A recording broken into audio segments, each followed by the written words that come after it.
There was an old, crumbling water house on the heath, hidden among the trees like a forgotten relic. It had been there for as long as anyone could remember, managing the estate's water system, though how something so ancient and decayed still functioned was beyond anyone's understanding. The building itself was nothing special. Brick walls, a black slate roof, and once sturdy iron doors, now rusted, long gone. The windows had been shattered by generations of kids throwing stones, the jagged glass edges like broken teeth in a dead mouth. My mama and her siblings had feared it in their youth, just as we did. Something about the place felt wrong. It was a silent, looming presence, as if it watched and waited. It was the height of summer, scorching hot, the kind of day where the heat sticks to your skin. The older boys decided to take us blackberry picking. It was meant to keep us out of trouble and to give Mama and my auntie some peace. There were 5 of us younger kids, and we adored these outings. Gran's blackberry pies were legendary, and we could already taste the sweet, sticky reward. Gran's house backed onto the heath, a short journey through a gap in the fence. My older cousins helped me through, then lifted my tiny wheelchair over before we set off. The older boys, as always, filled the walk with spooky stories. We loved them, half scared, half thrilled. H&B were masters of suspense, weaving tales so vivid you'd swear they were true. But when we reached the waterhouse, the story stopped. Nobody spoke near the waterhouse, even the older boys. There was a second fence to get through before reaching the blackberry fields. As we squeezed through, we all felt it. That silent, invisible weight pressing on our chests. The legend of the waterhouse was one we all knew. Back in the early 60s, a gang of bank robbers had terrorized the area. Vicious men, violent and cruel. They had no regard for life. Their last job had gone horribly wrong. A young bank clerk, just 19, shot dead. Several more wounded. One of the robbers was killed in the crossfire. Another, the most sadistic of them all, was badly wounded. The remaining members escaped with barely anything, running for their lives, leaving behind bodies and chaos. They fled to the heath and hid in the waterhouse. No one knows what happened next. Months later, the bodies of the 3 remaining gang members were found inside, rotting. No signs of struggle, no forced entry, just 3 corpses, decomposed beyond recognition. Rumors spread fast. People swore they saw shadowy figures moving between the pipes and machinery at night. A mildewy, rotting stench clung to the area, like something long dead still lingered. And then the sounds started. Low murmurs, unintelligible whispers, wailing in the dead of night. By the late 70s, homeless people had started turning up dead near the heath. Their bodies were found not far from the waterhouse, strangled, eyes wide open, mouths twisted in terror. No evidence, no suspects. And that was enough for the locals. They abandoned the area. The waterhouse was left to decay, its reputation growing darker with every passing year. And we knew better than to go near it. We picked blackberries all afternoon, laughing, running through the fields, splashing in the river. But as the sun dipped lower, the warmth faded, and a strange unease settled over us. On the walk home, the air felt different, thicker, heavier. When we reached the fence near the waterhouse, it was almost suffocating. B lifted me out of my wheelchair to pass me through first. H held on to me as A and the others followed. I froze. Something moved, he whispered. B sighed, half annoyed. Oh, come on, mate. No, A insisted. At the back, something's there. Silent. Then A did the stupidest thing possible. He stepped toward the waterhouse. Don't, B started, but A had already slipped through the broken fence, disappearing around the side of the crumbling building. We waited. Then a screamed. Not a yelp, not a prank. A real gut-wrenching scream of horror. B moved first, lunging forward, grabbing A by the arm and yanking him back through the fence. Run! And we did. B folded my wheelchair and carried it under one arm, while A grabbed 2 of the younger kids' hands. H hoisted me onto his shoulders, and we ran like we had never run before. Don't look back, don't look back, a shouted voice shaking. I did. For half a second I turned my head. Nothing. But I felt it. Something behind us, watching, chasing. It was like the air itself had weight, pushing down, wrapping around us. My stomach twisted with an animal fear I didn't understand. We didn't stop until we reached the final fence. The moment we saw the rooftops of the estate, the world felt normal again. The pressure lifted. We stood there, panting, drenched in sweat. B leaned against the railing. "What did you see, A?" A was pale, eyes wide, his hands trembling. "Yellow eyes," he whispered, "hairy face." Us younger kids lost it. H had to calm us down before we gave ourselves away. When we got home, Mama and Auntie noticed how shaken we were. H quickly covered. "Some drunk old man looking for golf balls," he said. That was common enough, and they believed it. But we knew better, and none of us ever went near the Waterhouse again.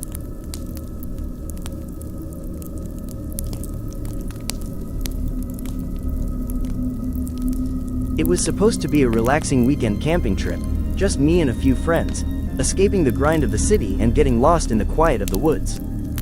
We'd packed all the essentials: tents, sleeping bags, a cooler full of food, and the usual mix of beers and marshmallows for the fire. We didn't think we needed anything more.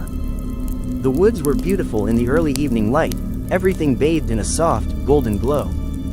The forest stretched out before us like a cathedral, the trees towering overhead, their leaves rustling in a gentle breeze. Birds called to each other in the distance. But the further we walked, the quieter it became, like the forest was swallowing the sound. By the time we set up camp, the sun was dipping below the horizon, leaving only slivers of twilight behind. We made a fire, and the warmth of the flames flickered across our faces, the orange glow dancing against the darkening sky. But as the night drew in, something felt off. There was a silence that wasn't normal. Not the peaceful kind, but the kind that presses on your ears, heavy and unnatural. Even the crickets had stopped chirping. We shrugged it off as just part of the wilderness, nothing to be worried about. At least, that's what we told ourselves. Around midnight, we were sitting around the fire, drinking and laughing, when the first sound broke the silence. It was distant at first, a low, guttural growl that rumbled through the ground, reverberating in our chests. We all froze, exchanging uneasy glances. "What the hell was that?" Sarah asked, her voice trembling. "I don't know," Ben said, looking into the darkness beyond the firelight. "Probably a bear or something, but it didn't sound like a bear." The sound was deeper, heavier, more sinister. And it wasn't just one growl, it came again, louder this time, and closer. A low, throaty growl followed by something that sounded almost like a growl mixed with a laugh, a wet, choking sound that made my skin crawl. I looked over at my friends. They were all looking around nervously now, the smiles gone from their faces. Ben stood up, reaching for a flashlight. "I'll go check it out," he said, his voice shaky, but trying to sound confident. "No, Ben, don't," I said, my voice hoarse. But he didn't listen. He grabbed the flashlight and started walking toward the woods, his steps hesitant but determined. We stayed by the fire, watching him disappear into the trees. The shadows seemed to swallow him whole, and for a moment, I felt like we were all alone, surrounded by the vast, empty forest. Minutes passed, and then there was another noise, closer this time. A snapping of twigs, a low thud, then a hissing breath. Something was moving out there. It wasn't a bear. Whatever it was far too heavy, and it didn't move like an animal. "Ben?" I called into the darkness, my voice cracking. No response. Panic started creeping in, tight and cold in my chest. The air was thick now, heavy with dread. Then, we heard it. A scream. Not Ben's, but someone else's, distant and high-pitched, cut short by a wet choking sound, like something was suffocating. We all stood up, but no one moved. The fire seemed smaller now, swallowed by the night. The growls, those deep, rumbling noises, were coming closer. And then, we heard something worse, a thud, followed by the sound of something dragging itself through the underbrush, something heavy, something impossibly heavy. I turned to Sarah and Matt, but they were already backing up, their faces pale, eyes wide with terror. "We need to leave, now," Matt whispered, his voice trembling. We grabbed our things in a hurry, but the panic had taken hold of us.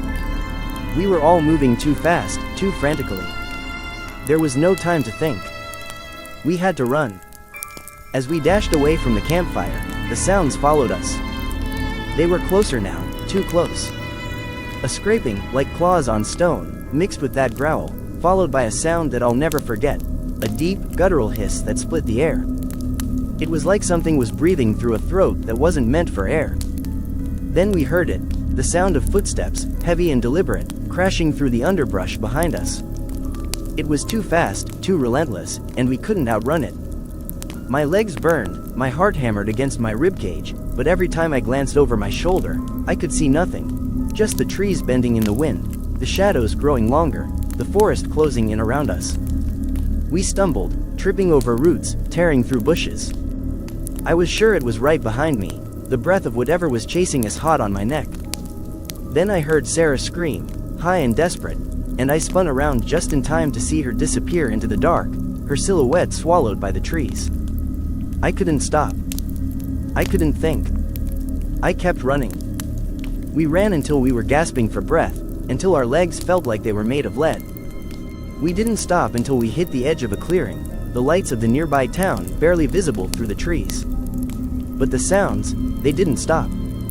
The growling had faded, but there was something else now. A sound that sent ice down my spine. Breathing. Slow, ragged, and right behind us. I turned, too scared to even scream. But there was nothing there. It was gone. We made it to safety, back to civilization, but even now, when I close my eyes, I can hear the sound of that breathing, like something waiting just outside the light, something waiting to finish what it had started. Something hunting us. And the worst part? We never saw what it was.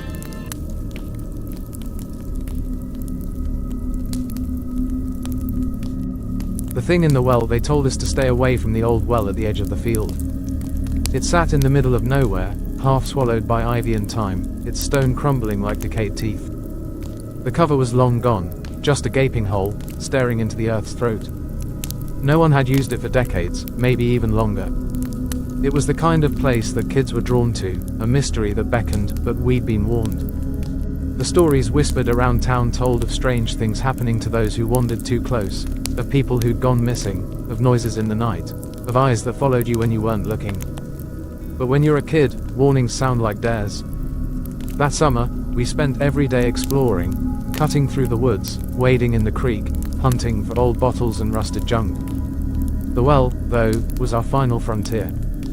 We circled it, taking turns daring each other to get closer, but no one ever did. Not until Toby. It was Toby who threw the first rock down. We all gathered around, waiting to hear it hit the bottom. It never did. The well was too deep, or maybe something was in there. We leaned closer, peering into the blackness, our breath caught in our throats. Something moved down there. A sound rose up, soft, like breathing. Or whispering. It wasn't the wind, and it wasn't a bird. It was coming from the well. Toby, always the bravest of us, grabbed another rock. "There's no way it's that deep," he said, his voice shaky, like he was trying to convince himself. He dropped it. This time, there was a sound. A wet thud. We froze. It wasn't rock on stone. It was something soft. Something wrong. Then, something scraped. The sound clawed its way up from the depths, slow and deliberate, like nails against damp rock. We ran. We didn't stop until we were halfway back to the safety of the streetlights. We didn't speak as we walked home, our footsteps the only sound, the night pressing in around us. For days, we swore we wouldn't go back. But there's always that one thing that nags at you, a curiosity you can't shake. And before long, we were all back at the well again. It was a different day, still hot but quieter, with the sun sinking low and the shadows growing long. None of us said it aloud, but we were all thinking it. What if it was just our imagination? And that's when I saw it. A flicker of movement in the woods near the well. I blinked and rubbed my eyes, but it was still there. A shape, thin, twisted, hunched. It was watching us. Toby saw it too. He stopped mid-step, his breath caught in his throat. "No way," he whispered, his voice low and trembling. The figure moved. A slow, unnatural motion, like it was dragging itself across the ground. Its limbs were wrong, too long, too thin, and the way it twisted didn't make sense. It came closer, and with every step, I felt the air grow heavier. The breeze that had been so warm just minutes ago felt cold now, like the chill of an open grave. We turned. We didn't walk, we ran, bolting through the trees, our hearts thundering in our chests. The sound of something following us reached our ears, dragging itself over the underbrush, slower than us but somehow always right behind.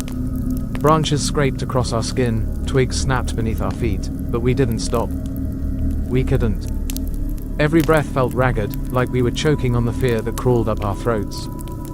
Behind us, we heard the unmistakable scrape of something dragging itself through the woods, the same slow, deliberate movement we had heard from the well. The night was swallowing us.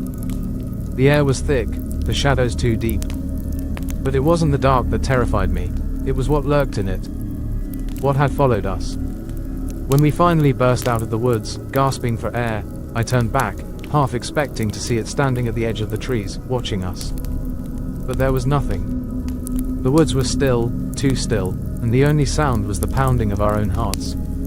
We all stood there, silent, looking over our shoulders, not daring to speak. Then, the realization hit us all at once. The well. It was closer to our houses than we'd thought. And that thing, it was climbing out. We didn't know how we knew, but it felt like the air was vibrating with a terrible certainty. Something was coming. And the worst part, it was coming for us.